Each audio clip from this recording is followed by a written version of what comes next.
আসসালামু আলাইকুম। সহজ স্কুলের পক্ষ থেকে সবাইকে স্বাগতম। আমি শিমুল। তোমাদের সাথে আজকে আমি যোজন ইলেকট্রন এই বিষয়টা নিয়ে আলোচনা করব। তো চলো আমরা জেনে নিই যোজন ইলেকট্রন কাকে বলে। যোজন ইলেকট্রনের সংজ্ঞাতে বলা আছে কোনো একটি মৌলের ইলেকট্রন বিন্যাস করে সর্বশেষ কক্ষপথে যতগুলো ইলেকট্রন পাওয়া যায় ওই ইলেকট্রনগুলোকে ওই মৌলের যোজন ইলেকট্রন বলে। আমি সংজ্ঞাটা আরেকবার একটু বলি তোমাদের সুবিধার্থে। কোনো একটি মৌলের ইলেকট্রন বিন্যাস করে সর্বশেষ কক্ষপথে যতগুলো ইলেকট্রন পাওয়া যায় ওই ইলেকট্রনগুলোকে ওই মৌলের যোজন ইলেকট্রন বলে। তো এটা একটা উদাহরণের সাহায্যে আমি তোমাদের সাথে ব্যাখ্যা করব। তো এই যোজন ইলেকট্রন ব্যাখ্যা করার জন্য আমি প্রথমে ম্যাগনেসিয়ামের ইলেকট্রন বিন্যাস করব। তো দেখো আমরা জানি ম্যাগনেসিয়ামের পারমাণবিক সংখ্যা 12। তাহলে আমরা ম্যাগনেসিয়ামের ইলেকট্রন বিন্যাস করব। তো ম্যাগনেসিয়ামের ইলেকট্রন বিন্যাস করলে হবে 1s2 2s2 2p6 3s2। তো দেখো আমরা ম্যাগনেসিয়ামের ইলেকট্রন বিন্যাস থেকে দেখতে পাচ্ছি ম্যাগনেসিয়ামের শেষ কক্ষপথে 2টি ইলেকট্রন আছে। যেহেতু ম্যাগনেসিয়ামের শেষ কক্ষপথে 2টি ইলেকট্রন আছে তাহলে সংজ্ঞা অনুসারে ম্যাগনেসিয়ামের যোজন ইলেকট্রন হলো 2। তাহলে আমরা বলতে পারবো ম্যাগনেসিয়ামের যোজন ইলেকট্রন 2। একইভাবে দেখো আমরা অক্সিজেনের ইলেকট্রন বিন্যাস করব। আমরা জানি অক্সিজেনের পারমাণবিক সংখ্যা 8। তাহলে অক্সিজেনের ইলেকট্রন বিন্যাস করলে দাঁড়ায় 1s2 2s2 2p4। তাহলে মোট ইলেকট্রন কয়টা হয়েছে? 2 4 4, মোট 8টি। তাহলে এটা হলো অক্সিজেনের ইলেকট্রন বিন্যাস। এখন দেখো এই যে এখানে আমি অক্সিজেনের ইলেকট্রন বিন্যাস করেছি, তাহলে অক্সিজেনের শেষ কক্ষপথে মোট কতটি ইলেকট্রন আছে? তো দেখো অক্সিজেনের শেষ কক্ষপথে মোট এখানে 6টি ইলেকট্রন আছে। দেখো তোমরা কিন্তু অনেকে এখানে ভুল করো যে যদি বলা হয় যে অক্সিজেনের শেষ কক্ষপথে কয়টা ইলেকট্রন আছে, অনেকেই দেখো বলে অক্সিজেনের শেষ কক্ষপথে 4টি ইলেকট্রন আছে। এই জায়গাতে অধিকাংশ স্টুডেন্ট ভুল করে। একটু খেয়াল করো এখানে দেখো এখানে 2s 2p। এখন দেখো এই যে s উপশক্তি স্তর এটাও কিন্তু দ্বিতীয় শক্তি স্তরে রয়েছে। আবার এখানে দেখো p উপশক্তি স্তর, এই p উপশক্তি স্তর কিন্তু 2 নম্বর শক্তি স্তরে রয়েছে। তাহলে যদি কোশ্চিন করা হয় শেষ শক্তি স্তরে মোট কতটি ইলেকট্রন আছে, তাহলে এসে যে 2টা ইলেকট্রন আছে এবং পিতে যে 4টা ইলেকট্রন আছে, এই এসের ইলেকট্রন এবং পির ইলেকট্রন যোগ করে তোমাকে বলতে হবে। তাহলে দেখো যেহেতু এস উপশক্তি স্তর 2 নম্বর শক্তি স্তরে আছে, পি উপশক্তি স্তর 2 নম্বর শক্তি স্তরে আছে, তাহলে এসে আছে 2টা ইলেকট্রন এবং পিতে আছে 4টা ইলেকট্রন। তাহলে দেখো 2 এবং 4 মোট ইলেকট্রন আছে 6টি। তাহলে আমরা এখান থেকে বলতে পারি অক্সিজেনের শেষ কক্ষপথে 6টি ইলেকট্রন রয়েছে। যেহেতু অক্সিজেনের শেষ কক্ষপথে 6টি ইলেকট্রন রয়েছে তাহলে অক্সিজেনের যোজন ইলেকট্রন হবে 6। একইভাবে দেখো আমরা ক্লোরিনের ইলেকট্রন বিন্যাস করব। তো দেখো আমরা জানি ক্লোরিনের পারমাণবিক সংখ্যা হলো 17। তাহলে আমরা এটাকে যদি ইলেকট্রন বিন্যাস করি তাহলে আমি লিখতে পারবো 1s2 2s2 2p6 3s2 3p5। তো তোমরা একটু মনে মনে একটি হিসাব করে ফেলো যে এখানে ক্লোরিনের যোজন ইলেকট্রন কত হবে। তো দেখো আমি যদি এখানে তোমাদের কোশ্চেন করি যে ক্লোরিনের শেষ কক্ষপথে কয়টি ইলেকট্রন আছে, তাহলে অবশ্যই তোমরা কিন্তু ভেবে ফেলেছো যে এখানে ক্লোরিনের শেষ কক্ষপথে মোট ইলেকট্রন আছে 7টি। যেহেতু এখানে ক্লোরিনের শেষ কক্ষপথে 7টি ইলেকট্রন আছে তাহলে সংজ্ঞা অনুসারে ক্লোরিনের যোজন ইলেকট্রন হবে 7। তাহলে আশা করি তোমরা যোজন ইলেকট্রন বিষয়টা বুঝতে পেরেছ। তাহলে আমি বিষয়টি আরেকবার তোমাদের সাথে আলোচনা করি। যোজন ইলেকট্রন কি? কোনো একটা মৌলের ইলেকট্রন বিন্যাস করতে হবে। ইলেকট্রন বিন্যাস করে শেষ কক্ষপথে যতগুলো ইলেকট্রন থাকবে ওই শেষ কক্ষপথের ইলেকট্রনগুলোই হবে ওই মৌলের যোজন ইলেকট্রন অথবা যোজ্যতা ইলেকট্রন। আশা করি তোমরা যোজন ইলেকট্রন অথবা যোজ্যতা ইলেকট্রন এই বিষয়টি বুঝতে পেরেছ। এখন দেখো এই যে এখানে যোজন ইলেকট্রন, এই যোজন ইলেকট্রন থেকে কিন্তু একটা মৌলের যোজনী বের করা সম্ভব। আমি কি বললাম? কোনো মৌলের যোজন ইলেকট্রন থেকে যোজনী বের করা সম্ভব। সেটা কিভাবে? সেটা এখন আমি তোমাদের সাথে আলোচনা করব। তো এটা জানার জন্য অবশ্যই তোমরা কি করবা, আমার ভিডিওটা প্রথম থেকে অবশ্যই শেষ পর্যন্ত দেখবা। তাহলে তোমাদের একটা মৌলের যোজন ইলেকট্রন থেকে কিভাবে যোজনী বের করতে হয় সেটা শিখতে পারবা। তাহলে আমরা এখানে কিভাবে একটা মোলের যোজনী ইলেকট্রন থেকে যোজনী বের করতে হয় সেটা আলোচনা করব। এখন দেখো তোমরা কিন্তু ইতিমধ্যে একটা বিষয় জেনে গেছো, কোনো মোলের ইলেকট্রন বিন্যাসে শেষ কক্ষপথে যখন 1 থেকে 3 পর্যন্ত ইলেকট্রন থাকে তখন সেই মৌলগুলোকে বলা হয় ধাতু। আমি কি বললাম? কোনো মোলের ইলেকট্রন বিন্যাসে শেষ কক্ষপথে 1 থেকে 3 পর্যন্ত ইলেকট্রন থাকলে তারা কি হবে? ধাতু হবে। এবং 5 থেকে 7 পর্যন্ত যদি ইলেকট্রন শেষ কক্ষপথে থাকে তাহলে তারা কি হবে? অধাতু হবে। এই বিষয়গুলো কিন্তু তোমাদের অবশ্যই ভালো করে মনে রাখতে হবে। আবার দেখো, যাদের শেষ কক্ষপথে 4টে ইলেকট্রন আছে তাদেরকে আমরা কি বলতে পারবো? তাদেরকে আমরা বলতে পারবো উপধাতু অথবা অপধাতু। তাহলে দেখো, কোনো মোলের ইলেকট্রন বিন্যাসের শেষ কক্ষপথে 1 থেকে 3 পর্যন্ত ইলেকট্রন থাকলে তারা ধাতু, 5 থেকে 7 পর্যন্ত ইলেকট্রন থাকলে তারা অধাতু হবে, এবং শেষ কক্ষপথে 4টে ইলেকট্রন থাকলে তারা উপধাতু হবে। এইভাবে আমরা ধাতু, অধাতু এবং উপধাতু চিহ্নিত করতে পারি। আচ্ছা, এখন দেখো আমরা কি শিখব? যে যোজন ইলেকট্রন থেকে কিভাবে ধাতুর যোজনী বের করা যায়, অধাতুর যোজনী বের করা যায়, তারপরে উপধাতুর ক্ষেত্রে যোজনী বের করা যায়। এখন দেখো, ধাতুর ক্ষেত্রে তার যোজন ইলেকট্রনই হবে তার যোজনী। আমি কি বললাম? ধাতুর ক্ষেত্রে তার যোজন ইলেকট্রনই হবে তার যোজনী। যেমন দেখো, ধাতু হিসেবে আমি এখানে সোডিয়ামের কথা কল্পনা করতে পারি। তাহলে আমি এখানে সোডিয়ামের ইলেকট্রন বিন্যাস করব।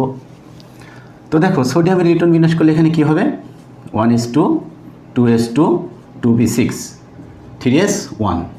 আচ্ছা, এখন দেখো, এই যে এখানে আমরা সোডিয়ামের ইলেকট্রন বিন্যাস করলাম, তো ইলেকট্রন বিন্যাস করে এখানে দেখলাম শেষ কক্ষপথে একটি ইলেকট্রন আছে।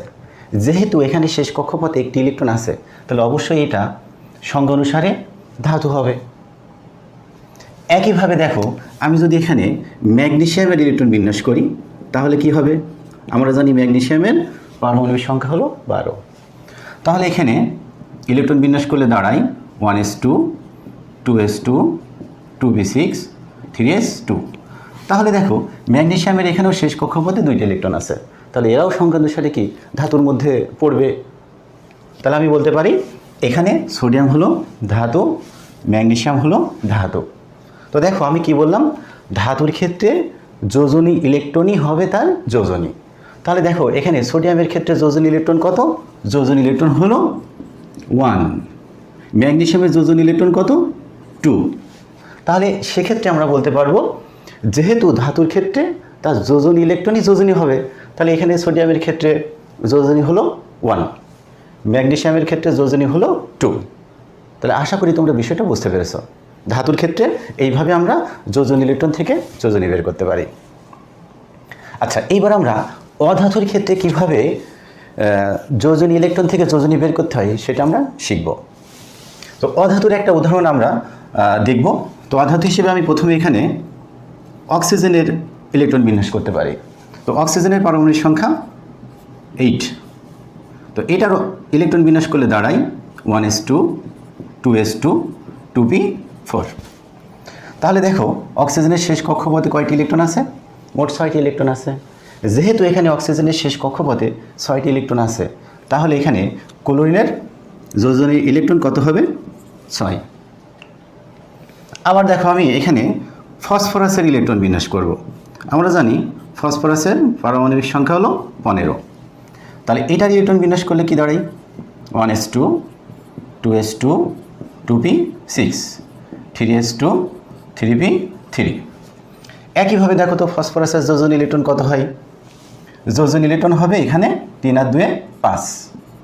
তাহলে এখানে আমরা বলতে পারবো ফসফরাসের যোজন ইলেকট্রন হলো 5। এখন দেখো, অধাতুর ক্ষেত্রে কিভাবে যোজন ইলেকট্রন থেকে যোজনী বের করতে হয়। অধাতুর ক্ষেত্রে যোজন ইলেকট্রন থেকে যোজনী বের করার নিয়ম হলো 8 থেকে যোজন ইলেকট্রন বাদ দিতে হবে। তাহলে দেখো, অক্সিজেন যেহেতু এখানে অধাতু, কিভাবে বুঝলাম অধাতু? কারণ দেখো, আমরা এখানে পড়েছি যে সকল মোলের ইলেকট্রন বিন্যাসের শেষ কক্ষপথে 5 থেকে 7 পর্যন্ত ইলেকট্রন থাকে তারা অধাতু। তাহলে এখানে দেখো, অক্সিজেনের শেষ কক্ষপথে 6টি ইলেকট্রন আছে। তাহলে 6 দেখো 5 থেকে 7-এর মধ্যে পড়ে। তাহলে সেক্ষেত্রে আমরা বলতে পারি এখানে অক্সিজেন হলো অধাতু। একইভাবে দেখো ফসফরাসের শেষ কক্ষপথে 5টি ইলেকট্রন আছে, তাহলে দেখো যেহেতু শেষ কক্ষপথে 5টি ইলেকট্রন আছে তাহলে এটাও কি অধাতুর মধ্যে পড়বে। আচ্ছা, এখন দেখো অধাতুর ক্ষেত্রে কি করতে হবে, 8 থেকে যোজন ইলেকট্রন বাদ দিতে হবে। 8 থেকে কেন যোজন ইলেকট্রন বাদ দিতে হবে সেটা আমি একটু পরে ব্যাখ্যা করছি। তাহলে দেখো আমরা অক্সিজেনের ক্ষেত্রে 8 থেকে তার যোজন ইলেকট্রন বাদ দিব। তাহলে অক্সিজেনের যোজন ইলেকট্রন কত, 6।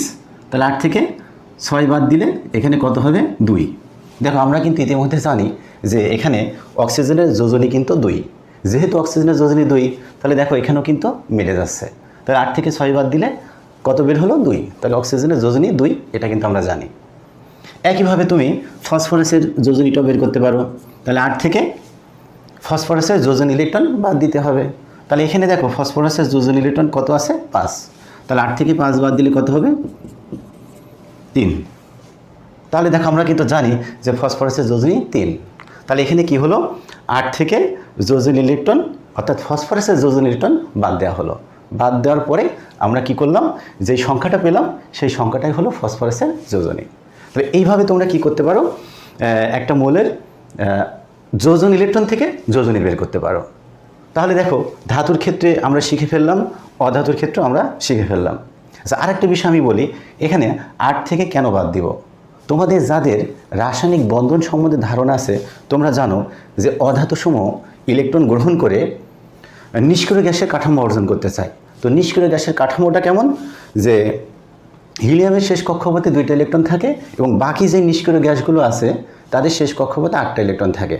যখন একটা পরমাণু বা একটা মৌল শেষ কক্ষপথে 8টা ইলেকট্রন অর্জন করে সেটাকে বলা হয় অষ্টক নিয়ম বা অক্টেট রুল। যেহেতু অধাতুসমূহ ইলেকট্রন গ্রহণ করে তার শেষ কক্ষপথে 8টি ইলেকট্রন অর্জন করে, অথবা ইলেকট্রন শেয়ারের মাধ্যমে 8টি ইলেকট্রন অর্জন করে, এই জন্যই আমরা এখানে কি করেছি, 8 থেকে যোজন ইলেকট্রন বাদ দিয়েছি। তাহলে আশা করি এখানে 8 থেকে কেন যোজন ইলেকট্রন বাদ দিব সেটা তুমি বুঝতে পেরেছ। আচ্ছা, এখন দেখো বাকি থাকলো আমাদের উপধাতু। উপধাতুর ক্ষেত্রে কিভাবে যোজন ইলেকট্রন থেকে বাদ দিব, মানে যোজন ইলেকট্রন থেকে যোজনী বের করব। তাহলে উপধাতুর ক্ষেত্রে আমরা বলবো যে সকল মৌলের যোজন ইলেকট্রন 4 তাদের যোজনই হবে 4। একটা উপধাতুর উদাহরণ হিসেবে আমরা বলতে পারি যেমন কার্বন। কার্বনের পারমাণবিক সংখ্যা 6। তো কার্বনের ইলেকট্রন বিন্যাস করলে কি হবে দেখো, 1s2 2s2 2p2।